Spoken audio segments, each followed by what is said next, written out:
sa'yo, babasahin mo yung mga text ng mga kaibigan natin para nakakasama ka sa mga lakad ng pagkakas.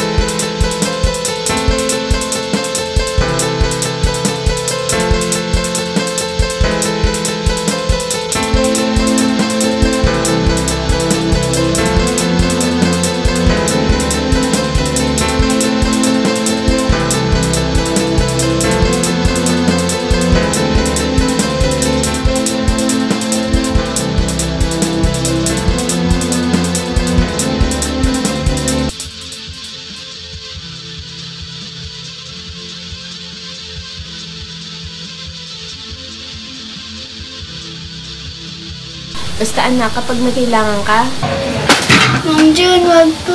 huwag ka mahiya magsabi kay Mang Jun, ha? Mang Jun.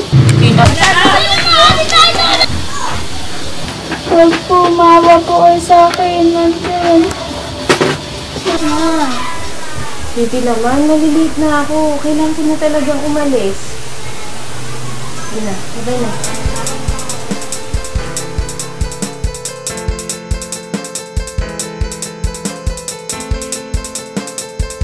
Tata!